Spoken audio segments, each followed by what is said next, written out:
విశ్వశక్తి సహాయంతో డబ్బు, ఐశ్వర్యం మీ సొంతం చేసుకోండి. కేవలం రూ. 999కి లా ఆఫ్ అట్రాక్షన్ వర్క్షాప్. తేదీ అక్టోబర్ 25. నమస్తే, నేను మీ మాధురి. హలో శారద గారు, నా దగ్గరికి ఒక స్టోరీ వచ్చింది. దానికి మేనిఫెస్టేషన్ కావాలి. అబ్బాయి అమ్మాయి 6 ఇయర్స్గా లవ్ చేసుకుంటున్నారు. అయితే ఆ అబ్బాయి మధ్యలో ఆ అమ్మాయిని కంప్లీట్గా మోసం చేసి వేరే అమ్మాయికి అట్రాక్ట్ అయ్యాడు. ఆ అమ్మాయికి తెలిసి ఆ అమ్మాయి దూరంగా ఉండడం స్టార్ట్ చేసింది. ఆ అమ్మాయికి ఇంకా నచ్చటం లేదు. కంప్లీట్గా ఆ అబ్బాయి నుంచి విడిపోవాలని అమ్మాయి అనుకుంటుంది. ఆ అమ్మాయి కావాలి అనుకుంటున్నాడు. ఇప్పుడు దీనికి ఎలా అయితే బాగుంటుంది అంటారు? దీనికి ఏ విధంగా మేనిఫెస్ట్ చేసుకుంటే ఇద్దరికి బాగుంటుంది అంటారు? వాళ్ళు విడిపోవాలి అనుకుంటే మేడం విడిపోవచ్చు, కలవాలి అనుకుంటే మాత్రం కలవచ్చు. రెండింటికి ఒకటే టెక్నిక్ మేడం. ఇది చాలా పవర్ఫుల్ టెక్నిక్. అసలు నవే డేస్లో మనము ఒకరిని సెలెక్ట్ చేసుకుంటున్నాము అంటే చాలా ఆలోచన చేసి చేసుకోవాలి. కానీ ఒక్కొక్కసారి ఏం జరుగుతుందంటే మనం ఎంత ఆలోచన చేసినా కూడా లవ్స్ ఒక్కొక్కసారి ఫెయిల్యూర్ అవుతుంటాయి, ఒక్కొక్కసారి సక్సెస్ అవుతుంటాయి. ఒక స్టోరీ చెప్తాను మేడం. ఇది రియల్గా ఒకరి లైఫ్లో జరిగింది. వాళ్ళకి ఎలా జరిగింది అనేది మీకు చెప్తాను. దీని రెమెడీ కూడా చెప్తాను. మేనిఫెస్టేషన్ ఎలా చేసుకోవాలో కూడా చెప్తాను. ఒక ఊర్లో ఒక అమ్మాయి ఒక అబ్బాయి ఉన్నారు. ఆ అబ్బాయికి పెళ్ళయింది, అమ్మాయికి పెళ్ళయింది. చూడండి మేడం, పెళ్ళి కాని వాళ్ళు కూడా లవ్ చేసుకుంటారు, పెళ్ళైన వాళ్ళు కూడా లవ్ చేస్తారు. ఒక్కొక్కసారి వాళ్ళ కుటుంబంలో ఏర్పడే కలహాల కారణంగా భార్యాభర్తలు కూడా విడిపోవచ్చు. ఒక్కొక్కసారి లవర్స్ కూడా తల్లిదండ్రులు ఒప్పుకోలేదని విడిపోవచ్చు. లేకపోతే ఒకరికొకరికి అండర్స్టాండింగ్ లేకుండా కూడా విడిపోవచ్చు. మేము విడిపోవాలి అని ఫిక్స్ చేసుకుంటే విడిపోతారు. లేదు, ఎంత కష్టం వచ్చినా మేము కలిసి ఉండాలి అంటే కలిసి ఉంటాం. ఇప్పుడు మనకు పిల్లలు ఉన్నారు మేడం, వాళ్ళు ఒకరిని లవ్ చేశారు. లవ్ చేసి వాళ్ళే కావాలి అని పట్టుపట్టారనుకోండి, మనం ఇవ్వాల్సిందే కదా. వస్తువులు ఇస్తున్నాము, వాహనాలు ఇస్తున్నాము, భోగం ఇస్తున్నాము, భాగ్యం ఇస్తున్నాము. నాకు ఈ అబ్బాయి ఇష్టము అంటే మనం ఇవ్వకపోతే కష్టమే అవుతుంది కదా మేడం. లేకపోతే వాళ్ళు ఫర్దర్ స్టెప్ తీసుకుంటారు. లేకపోతే వాళ్ళకి ఫస్ట్ సర్ది చెప్తాం. లవ్ మ్యారేజ్ వల్ల ఈ బెనిఫిట్స్ ఉంటాయి, అరేంజ్డ్ మ్యారేజ్ వల్ల ఈ బెనిఫిట్స్ ఉంటాయి, అడ్వాంటేజెస్ ఇవి ఉన్నాయి, డిసడ్వాంటేజెస్ ఇవి ఉన్నాయి అని మనం చెప్తాం. రెండు విడమర్చి చెప్తాం. ఆ తర్వాత నీ ఇష్టం అని చెప్పేస్తూ ఉంటారు పేరెంట్స్. ఎవరైనా అదే చెప్పేస్తుంటారు. కొంతమంది దాన్ని అర్థం చేసుకొని, లేదు నా లవ్ కరెక్ట్ అనిపించింది అనుకోండి, లవ్ మ్యారేజ్ చేసుకోవడానికి ఇంట్రెస్ట్ చూపిస్తారు. కొంతమందికి పేరెంట్స్ చెప్పింది అవును కదా, లవ్ మ్యారేజెస్ అంటే కొంచెం రిస్క్ ఉంటుంది, అరేంజ్ మ్యారేజ్ బెస్ట్ అని డిసిషన్ తీసుకున్నారు, వాళ్ళు అరేంజ్ మ్యారేజ్ చేసుకుంటారు. కానీ పెళ్ళికి ముందు ఒక అమ్మాయిని లవ్ చేసి వదిలేసి మళ్ళీ ఇంకొక అమ్మాయిని పెళ్లి చేసుకోవడం కూడా తప్పే కదా మేడం, తప్పే కదా. ఎవరిని ఇష్టపడ్డాము, 10 మందితో చేసేది ప్రేమ కాదు, 10 మందితో తిరిగేది తిరుగుడు కాదు. ఈరోజు నిన్న మొన్న యూత్ ఇది బాగా తెలుసుకోవాలి మేడం. ప్రేమ అంటే ఎక్కడైనా ఒకటే ప్రేమే. నువ్వు శరీరాన్ని ప్రేమిస్తున్నావా, మనసును ప్రేమిస్తున్నావా అని డిసైడ్ చేసుకోవాలి. నువ్వు శరీరాన్నే ప్రేమిస్తున్నట్టయితే డిఫరెంట్ మనుషుల్ని సెలెక్ట్ చేసుకుంటావు. కాదు, మనిషినే ప్రేమిస్తున్నావు అంటే వాళ్ళ మనసును కూడా ప్రేమిస్తూ ఉంటారు. మనుషుని ప్రేమించే వాళ్ళు ఎప్పుడూ కూడా శాశ్వతంగా ఉంటారు మేడం. మనిషిని ప్రేమించే వాళ్ళు, శరీరాన్ని ప్రేమించే వాళ్ళు, ఈరోజు ఈ అందం ఉంటుంది మేడం, రేపు వెళ్ళిపోతుంది. ఏదైనా ఒక యాక్సిడెంట్ జరిగి అంత అందమైన శరీరం కూడా ఒక్కొక్కసారి వెళ్ళిపోతుంది. అప్పుడు కూడా నువ్వు ఇష్టపడగలిగిండాలి. అప్పుడే నీ ప్రేమ అనేది సక్సెస్ అవుతుంది. అలా కాకుండా కనిపించిన ప్రతి ప్రేమకు మనం తిరుగుతూ వెళ్తే ఎంతమందిని ప్రేమిస్తున్నాం. ఇప్పుడు కర్మ సిద్ధాంతం మీద డిపెండ్ అయి ఉంటుంది మన లైఫ్ అని అంటుంటాం కదా మేడం. అది కూడా మనకు ఒక రకమైన కర్మే కదా. ఏదో మనకి తెలుసో తెలియకో ఒక లవ్లో పడ్డాము, పడిన తర్వాత కష్టమో సుఖమో వాళ్ళని మనం మార్చుకోవాలి. ఒకవేళ మారలేదు అనుకోండి, మనం మేనిఫెస్టేషన్ చేసుకుంటూ ఉండాలి.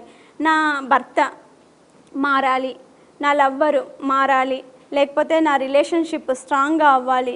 మీరు నీకు హోపనపోనో టెక్నిక్ కూడా చెప్పాను, అది కూడా ట్రై చేయొచ్చు. అలా కాకుండా నా ఫ్రెండ్ లైఫ్లో జరిగింది మేడం ఇది. అమ్మాయి మ్యారీడ్, అబ్బాయి కూడా మ్యారీడ్. ఆ అబ్బాయికి పెళ్ళయింది, కానీ కొన్ని కారణాల కారణంగా భార్యకి దూరంగా ఉన్నాడు. ఆ అమ్మాయికి పెళ్ళయింది, అమ్మాయికి కూడా 2 పిల్లలు ఉన్నారు. అయితే ఈమె భర్త వల్ల కొంచెం డిస్టర్బ్ అయ్యి ఉన్నింది, ఏదో చిన్న కారణం చేత డిస్టర్బ్ అయ్యి ఉంది. అక్కడ ఆ మనిషి కూడా భార్య చేత డిస్టర్బ్ అయ్యి ఉన్నాడు. వీళ్ళిద్దరూ ఒకరికొకరు ఇష్టపడ్డన్నంతసేపు బాగానే ఉన్నారు మేడం. ఇంకా నువ్వే ప్రపంచము, నువ్వే సర్వము, నువ్వే నాకు కావాలి ఇంకుంటాయి కదా మేడం. కళల ప్రపంచంలోకి ఇద్దరు విహరించుకున్నారు. ఇక్కడ వీళ్ళకు తెలియదు, వీళ్ళ పేరెంట్స్కి తెలియదు, ఇక్కడ వీళ్ళ భర్తకు తెలియదు, వాళ్ళ భార్యకు తెలియదు, బాగా ఉన్నారు. ఆ తర్వాత కొన్ని ప్రాబ్లమ్స్ వచ్చిన తర్వాత ఫైనాన్షియల్ ప్రాబ్లమ్ స్టార్ట్ అవ్వడము, లేకపోతే రోజు బయటికి వెళ్ళాలంటే ఇంకొక కారణం చేత ఒకరికొకరు తప్పించుకునే మాటలు మాట్లాడుతూ ఉన్నాడు. అంటే ఆ అమ్మాయి మీద ఆ వ్యక్తికి కోరిక చచ్చిపోయిందన్నమాట. ఇప్పుడు ఇంకా కొత్త రిలేషన్ కావాలి, కొత్త మనిషి కావాలి, లేకపోతే ఈ పాత మనిషి బోర్ కొడుతుంది, లేకపోతే ఈవిడ్ని నేను బ్రేక్ డౌన్ చేసేయాలి, ఆమె నన్ను క్వశ్చన్ చేస్తుంది, ఆమె నన్ను బతకడం కోసం చెప్తుంది, లేకపోతే బాగుపడడం కోసం చేస్తుంది, లేకపోతే ఆమె భర్తను పెట్టుకొని మళ్ళీ నాతో రిలేషన్కి వచ్చింది అంటే నువ్వు భర్త ఉన్న భార్యతో తిరిగితే కరెక్టేనా? భార్య ఉన్న భర్తతో తిరిగితే కరెక్టేనా? నువ్వు తప్పు చేసినప్పుడు అప్పుడే ముందునే చెప్పేసేయాల్సింది, నాకు పెళ్ళయింది, భర్త ఉన్నాడు, నువ్వు రావడం తప్పు, నాకు భార్య ఉంది, నువ్వు రావడం తప్పు అని ముందునే చెప్పాలి. వాడుకున్న తర్వాత చెప్పకూడదు కదా మేడం. ఇప్పుడు పిల్లలు కూడా లవ్ అంటున్నారు, ఒక అమ్మాయితో తిరుగుతారు, వాళ్ళ శారీరక సుఖాల కోసం కానీ వాళ్ళ మానసిక సుఖాల కోసం కానీ పిల్లల్ని వాడుకొని ఆ తర్వాత బ్రేక్ చేసేసుకుంటున్నారు. ఇది ఇప్పుడు జరుగుతుంది. పూర్వకాలంలో మేడం ఇలా ఉండేదా? మన తల్లిదండ్రులు ఎవరిని చూపించి పెళ్లి చేసుకొని వాళ్ళతో లైఫ్ లీడ్ చేయమంటే వాళ్ళతోనే మనం లైఫ్ లాంగ్ లీడ్ చేసుకుంటూ వాళ్ళతోనే ఉండేవాళ్ళము. అప్పుడు కూడా ఉన్నాయి మేడం, రిలేషన్షిప్స్ ఉన్నాయి. కానీ ఎవరైతే మనల్ని నమ్మి మన లైఫ్లోకి వచ్చారో వాళ్ళని మనస వాచ కర్మన వెల్కమ్ చేస్తూ వాళ్ళతోటే మన జీవితాన్ని కొనసాగించుకుంటూ, ఒక మిస్టేకు తెలిసి చేసినా తప్పే, తెలియక చేసినా తప్పే కదా. తెలిసి చేసినా తెలియక చేసినా దాన్ని సర్దిద్దుకునే అవకాశం అయితే మన చేతిలో ఉంది కదా. దాన్ని వదిలేసి మళ్ళీ ఇది వద్దని దీన్ని బ్రేక్ డౌన్ చేసి మళ్ళీ ఇంకొక పెళ్లి చేసుకోవడం ఎంతవరకు కరెక్ట్ మేడం?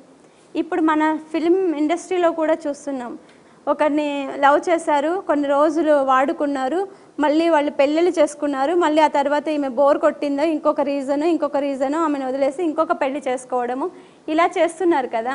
అలా చేయడం ఎంతవరకు న్యాయం మేడం? సొసైటీకి మనం ఏం నేర్పిస్తున్నాము? ఇలాంటివి చెయ్యండి, తప్పు లేదు అని నేర్పిస్తున్నాం కదా.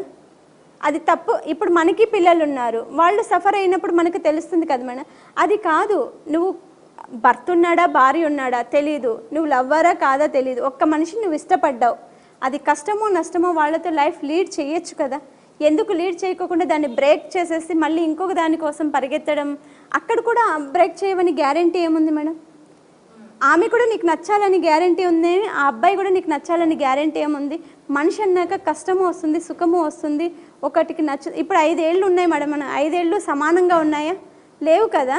వాటిని మనం సమానంగా తీసుకొని తింటే నోట్లో దాకా వెళ్తుంది, మనకు సపోర్ట్ చేస్తుంది కదా. ఏవైతే లోపాలు ఉన్నాయో వాటిని సర్దిద్దుకొని అదే రిలేషన్ని మీరు కంటిన్యూ చేసుకొని మీ రిలేషన్షిప్ని మీరు స్ట్రాంగ్గా చేసుకోండి. అలా కాకుండా వదిలేయడము ఇంకొన్ని ఆ మనసు ఎంత బాధపడుతూ ఉంటుంది. ఒక మనిషి మీద ఒక మనసు పెట్టుకున్న వాళ్ళకే తెలుస్తుంది మేడం, నిజంగా లవ్ చేసిన వాళ్ళకి. ఊరికే రోజుకొక అమ్మాయి కోసమో రోజుకొక అబ్బాయి కోసమో పరిగెత్తే వాళ్ళకు ఆ బాధ తెలియదు. ఏ ఎఫెక్షన్స్ అయినా కానివ్వండి, ఫస్ట్ ఆలోచన చేసి పెట్టుకోవాలి. ఒకవేళ పెట్టుకున్నామో తెలిసి తెలియక పెట్టుకున్నాము అంటే ఆ మనిషికి బాధ పెట్టాము అనుకోండి, 7 తరాల దాకా మన అనుభవిస్తూ ఉంటాం. ఇప్పుడు కర్మ సిద్ధాంతము 3 బకెట్ల రూపంలో వస్తుంది. మన 4 ఫాదర్స్ నుంచి వస్తుంది ఒక బకెట్, ఒకటి మన పేరెంట్స్ నుంచి వస్తుంది, ఒకటి మన లైఫ్ నుంచి. అవి క్యారీ చేసే బకెట్ లాగే ఉండిపోకూడదు మేడం. ఒక లైఫ్కి కష్టమో నష్టమో బాధో దుఃఖమో మీ లైఫ్లో ఒక గర్ల్ ఫ్రెండ్ వచ్చిందో బాయ్ ఫ్రెండ్ వచ్చిందో, లేకపోతే నీ ఫ్యామిలీ కారణంగా నువ్వు ఇంకొక వేరే రిలేషన్షిప్ను కోరుకుంటున్నావో ఆ రిలేషన్షిప్ని కంటిన్యూ చేసుకోవాలి. కానీ ఇది వద్దనుకొని ఇంకొక రిలేషన్షిప్లోకి, అది వద్దు ఇంకొక రిలేషన్షిప్లోకి అలా అన్నీ చేస్తూ ఉంటే నీకు కర్మ సిద్ధాంతం అనేది బకెట్ల రూపంలో రాకోకుండా ఎలా వస్తుంది? ట్యాంకులు కూడా అయిపోతాయి కదా మేడం. అది దాన్ని పోగొట్టుకొని ఎవరైనా ఇలాంటి రిలేషన్షిప్ వాళ్ళతోనే కలిసి ఉండాలి, వాళ్ళే నాకు కావాలి లైఫ్లో. కష్టమో నష్టమో నేను ఒక మనిషిని తోటి నా జీవితాన్ని గడుపుతున్నాను. ఒక లవ్వర్ కావచ్చండి, ఒక మ్యారీడ్ కావచ్చండి, ఇంకోటి కావచ్చు. ఎవరైనా మంచి వేలోనే, చెడు మార్గంలో 10 మందిని వెళ్ళి చెడపడం కంటే ఒకరి దగ్గర ఉండడమే బాగుంటుంది కదా మేడం. ఒక రిలేషన్షిప్లో ఉండడమే బాగుంటుంది కదా. అలాంటి వాళ్ళు ఇలా రిలేషన్షిప్స్ ప్రాబ్లం వస్తున్నాయి అని ఎవరికైనా అనిపించాయనుకోండి, లేకపోతే వాళ్ళు మనకి లైఫ్లో వద్దు అనుకుంటున్నారు, నాకు ఇంకా అవసరం లేదు, అంతవరకు వెళ్ళిపోయింది రిలేషన్షిప్, మాకు అవసరం లేదు అనుకునేంతవరకు రిలేషన్షిప్ వెళ్ళిపోయింది, మాకు అవసరమే లేదు వాళ్ళు అనుకున్నారు అనుకోండి, లేకపోతే వాళ్ళు మాకు కావాలి అనుకున్నారు అనుకోండి, అలాంటి వాళ్ళు ఈ మేనిఫెస్టేషన్ టెక్నిక్ చాలా బాగా యూజ్ అవుతుంది. చేయండి మేడం. ఒక ఎల్లో కలర్ పేపర్ తీసుకోండి. ఆ ఎల్లో కలర్ పేపర్కి పసుపు రాయండి. పసుపు రాసి మీరు ఎవరిని కావాలనుకుంటున్నారు, ఎవరిని వద్దనుకుంటున్నారు అనేది మీరు ఫస్ట్ డిసైడ్ అయిపోండి. డిసైడ్ అయిపోయిన తర్వాత దాని మీద రాయండి. మీరు రెడ్ కలర్ పెన్తో రాయండి. పలానా సో పర్సన్ అంటే నాకు చాలా ఇష్టం, అతను నా మాట వినట్లేదు, అతను నాకు అనుకూలంగా మారాలి, నేను అతన్ని మనస్ఫూర్తిగా ఇష్టపడ్డాను, అతను నాకు మనస్ఫూర్తిగా కావాలి అనే ఒక ఉద్దేశంతో మీరు రెడ్ కలర్ పెన్తో వాళ్ళ పేరు పైన రాయండి, మీ పేరు కింద రాసి మధ్యలో మేనిఫెస్టేషన్ రాసుకోండి. మీ ఏ విష్తో రాస్తున్నారో అది. లేకపోతే వాళ్ళు వద్దు, నాకు విసిగించేశారు, నా లైఫ్ మీద విరక్తి పుట్టింది, నన్ను వాడుకొని వదిలేశారు, ఇంకోటి చేసి వాళ్ళ అవసరాలకి నన్ను వాడుకున్నారు, నన్ను ఇప్పుడు వద్దనుకుంటున్నారు, నాకు కూడా అలాంటి పర్సన్ వద్దు అని మీకు ఫీలింగ్ అనిపించింది అనుకోండి, దాన్ని బ్రేక్ డౌన్ చేయాలి అనుకుంటున్నారు అనుకోండి, అప్పుడు కూడా ఈ రిలేషన్షిప్ నేను వద్దు అనుకున్నా నా వెంట పడుతున్నారు, నేను వద్దు అనుకున్నా నాతో వస్తున్నారు, నేను ఎంత చీదరించుకుంటున్నా కూడా నాకు కావాలని వస్తున్నారు, అలాంటి వాళ్ళు నాకు వద్దు అనుకున్న వాళ్ళు ఎవరైనా కానీ అదే మేనిఫెస్టేషన్ రాసి మీరు మీ పేరు పైన అతని పేరు, ఆమె పేరు, అతనైతే అతను, ఆమె అయితే ఆమె పేరు రాసుకొని కింద మీ పేరు ఎవరు రాస్తున్నారో వాళ్ళ పేరు రాసేసి ఈ పేపర్ని అందరూ పడుకున్న తర్వాత బయట తీసుకెళ్ళి ఒక కర్పూరం ముక్కతోటి కాల్చేసేయండి. ఇలా మీరు కంటిన్యూగా చేస్తూ ఉండండి. మీకు ఆ రిలేషన్ స్ట్రాంగ్ అవ్వాలంటే స్ట్రాంగ్ అవుతుంది, వద్దనుకుంటే దూరం అయిపోతుంది మేడం. ఇది సింపుల్ టెక్నిక్ మేడం.